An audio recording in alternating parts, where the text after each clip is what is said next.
Hello, Uta Hagen here of Trans Widow Uta Hagen YouTube channel.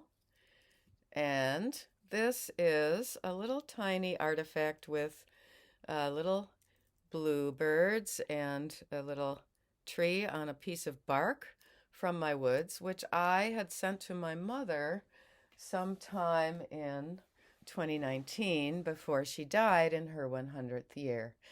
And I am fortunate enough to have it back, and it's a little bit fragile and tippy and things like that, but I wanted to show you that as my artifact of the day.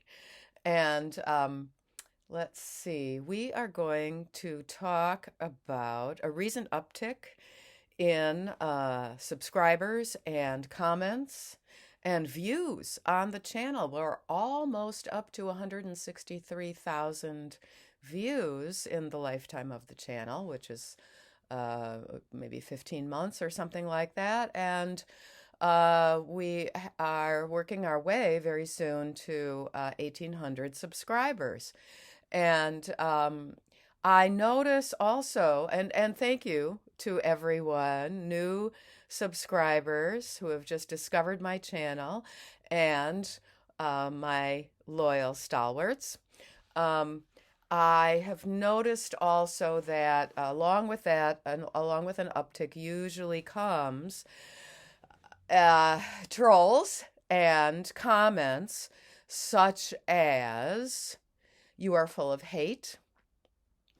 And so when I start out, oops, it's spilling on my computer. When I start out with a little cute artifact like that and talk about how I'm a retired kindergarten teacher, you know, I don't really think that demonstrates my ire and my hate towards anyone.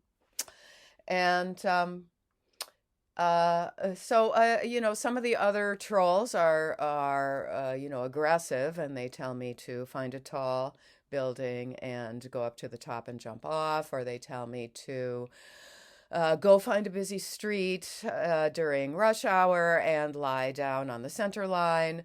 There are a few other really classic ones. Oh, yes, and oh my goodness. So, also, suddenly I had someone, was it Vic, V-I-C? Someone was making comments about ethical polyamory and ethical trans, and that's not what they do. So the thing is, I regard the phrase ethical polyamory and ethical trans as to be oxymorons. They don't fit together.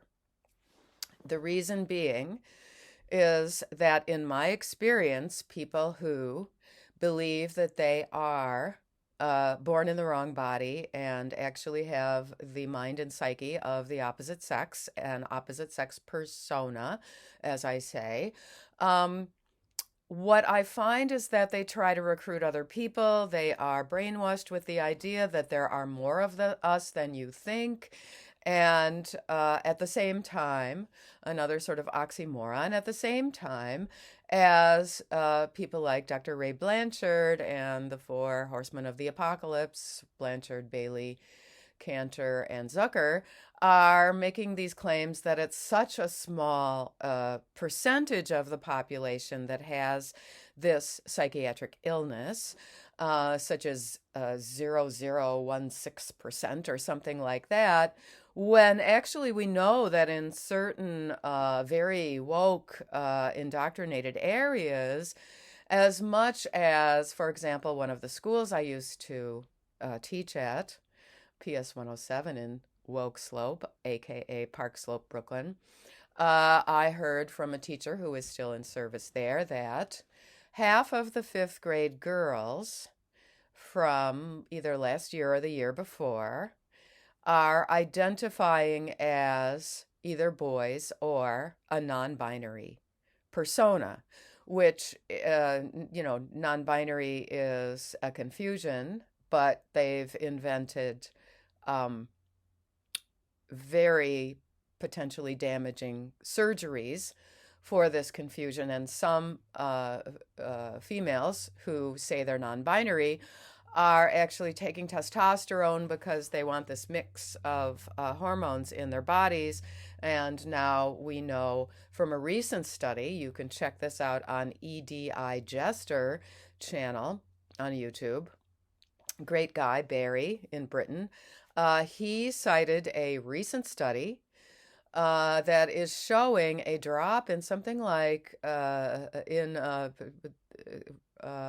puberty, children on puberty blockers. I think this was a study of girls, that it's documented to have an effect of lowering the IQ by about 10 points.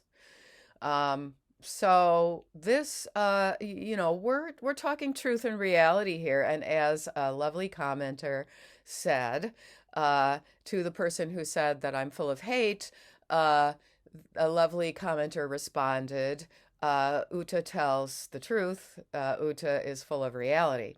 Thank you for those retorts.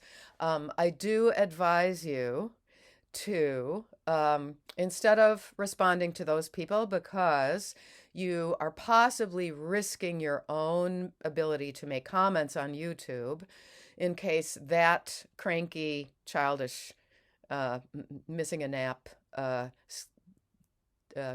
person, that person might report you to YouTube. And it seems like the bots at YouTube just take the word of anyone who reports a commenter, and they will maybe put you on a 48-hour ban, or as what happened to me 2 years ago, I was kind of perma-banned from YouTube for quite a while. I couldn't even choose the videos I wanted to see. So rather than responding to silly, ridiculous, nonsensical comments, I suggest, you could put in a comment to me, or you can contact me on my WordPress blog, utahagengrasswidow.wordpress.com, always in the notes here. You can just notify me that way, one of those two ways, that I have a troll. And this is what I do to trolls who tell me what I am and stuff like that is I just block them. Once in a while, somebody invents a new handle and does whatever and comes back, and then I just block them again. And then your response comments go away. And I have a real rationale for that, and that is I want this channel to be welcoming. I know that especially trans widows will go look in the comments, because if a trans widow writes, I've had the same trajectory in my life as Uta, and there are these negative, ridiculous comments, then the trans widow might decide to just keep her silence even longer, which is unhealthy. And yeah, so yes. Let's see what else is in my notes. Oh, yes. I appreciate all the comments of really based and grounded gay men. I've had quite a few comments recently from gay men. I assume that one of you, posted or linked my things with a group for you guys who are possibly gender critical gay men. And saying that I'm a gay man and I'm really tired of this. I'm tired of the TQ taking over and monopolizing the progress that we worked so hard for. And that is absolutely true, because as many gay men told me, even way back in the 1990s, this is nothing to do with you. It's not something that a gay man or a lesbian or I guess a bisexual is going to understand, because being trans is not a sexual orientation. It is a psychiatric illness, typically involving a pathological level of narcissism and a personal history of childhood abuse experiences or childhood sexual trauma and things like that. Sometimes it's something like you want to differentiate yourself from a same-sex twin, or other seemingly more minor things. Oh, well, and of course, it might be from watching pretty sadistic and reprehensible, odious pornography. So don't give your soul to those people who are exploiting children, who are exploiting women. Just don't do that. Don't do that. And if you need help with some self-regulation, there are a couple of things that I suggest. Um, Probably don't watch my things in the evening. I think it's better to put some time between any bad news and any news at all, and bedtime. Yeah. So I say absorb news in the morning or, earlier in the day and do nighttime routines involving my wellness movements and reading um, books that are of interest to you, um, and help yourself to get good sleep because apparently getting good sleep is, at least in the US, actually some kind of crisis. People are not getting enough sleep, and that's very important for your health. And of course, you have to remember to floss and brush 3 times a day and eat your vegetables and limit sugar and all of that. So, yes, and yes, so I've gone through, I guess, all of that. And this is a little trailer in a way, a little preface to the story of a younger sister. I have at least, this is the third or fourth younger sister who has contacted me to tell your story in my voice. And your pen name is going to be Lorna, my dear. And this is from quite some time ago. Older brother dude got his so-called sex change operation in 1977. He apparently later detransitioned twice and then retransitioned back. So obviously had a lot of conflicts, and this is really a lot of self-involvement. I think he is now passed. But I'm just going to read you. Uh, this would have been, I think, in the early 1970s. I was a very naive 15-year-old when I discovered my missing makeup and underwear wadded up in my brother's closet after he had come home from college for a visit. So he must be at least, 19 or 20, and she's 15. These things, underwear wadded up with lipstick and semen stains. Uh, okay, she did, okay. Although I didn't even know what they were until after I was married. After college, my brother was going to be drafted, so this is during Vietnam. So my parents made him enlist in the army, hoping it would straighten him out. And that was a strategy men took, if they were going to be drafted, so that maybe they could get some skills and work in intelligence instead of on the battlefield. And still, I would say to him, thank you for your service. Um, 2 years later, he went to grad school at the same small college I was attending, and we even had one class together. So think what a precious thing that could have been. However, I noticed one day he was wearing a woman's top and shoes. So, yes, this was a long time ago. This was before Boy George and Prince and all the androgyny, David Bowie and stuff. But, this was really confusing to her, and there are some other pieces of this that tell the story further. Um, and I actually am going to do a little bit of editing. I did mention that to you, Lorna. And this is something that often happens when a sibling or a trans widow is writing to me, contacting me through utahagengrasswidow.wordpress.com contact form. And it comes pouring out of you. And you might forget some of your best grammatical ways of expressing yourself. You might not be able to put it in chronological order. It might come spilling out of you. This is something that Vaishnavi Sundar, the filmmaker of Behind the Looking Glass, which is going to come out soon. You can see a trailer at Lime Soda Films YouTube channel, which I appear in. My voice is in one, and I appear in the other in a green top.